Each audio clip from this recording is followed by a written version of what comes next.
Greetings. It's an honor to be with you today. And today the topic is dark development. Dark development.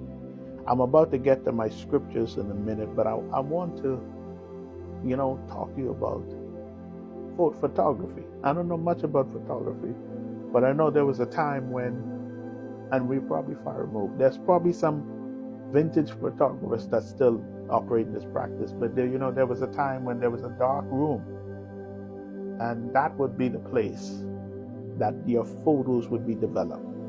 All you know is you stood out there and you took those nice shots and those nice poses, and a couple of days passed and you got your pictures, but you didn't see the process.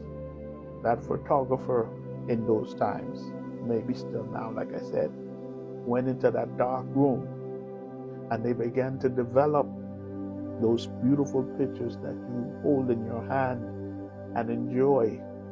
And notice I said it's a dark room, because the beauty that you behold has to go through a process that you're probably not acquainted with.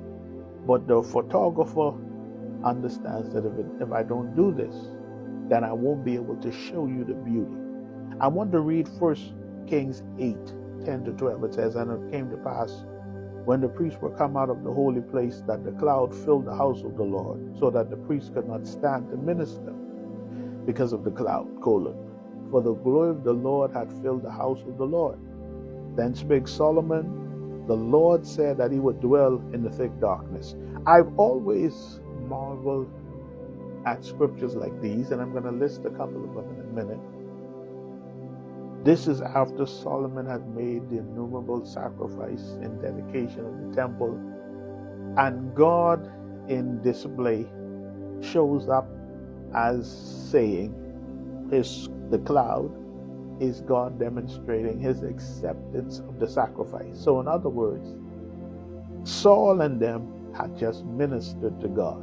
Now God said, okay, now it's my time to minister. It's my time. And, I don't know if you've ever been in the midst of clouds.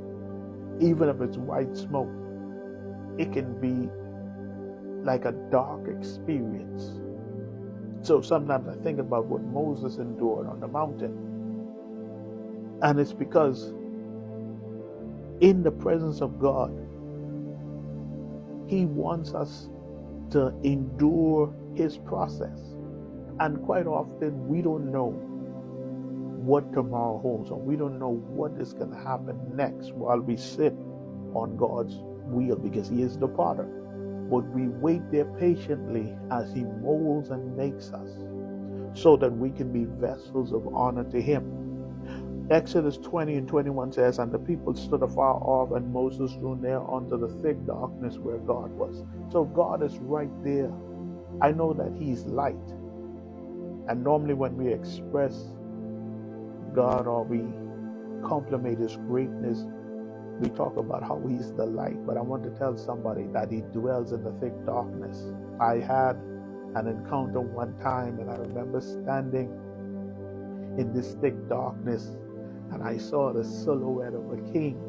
And I knew right at that moment that I was standing in the presence of God.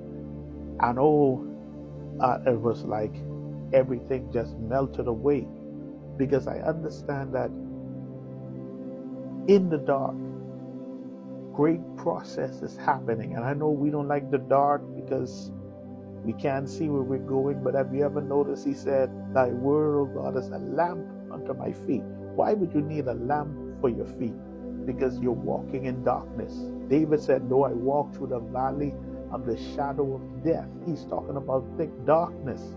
He's talking about a place where he can't see. All right, so we've got to be willing to depend and lean on God while he leads us through these dark times, because eventually we'll come through to the light. Psalm 18:9-11 says, "He bowed the heavens also, and came down, and darkness was under his feet. And he rode upon a cherub and did fly, yea, he did fly upon the wings of the wind. He made darkness a secret place. His pavilion round about him were dark waters and thick clouds of the skies. So when David talks about the pavilion of God, when he says he will hide me in his pavilion, in the secret of his tabernacle, it's a dark place. It's a place of construction. It's a place where development is happening.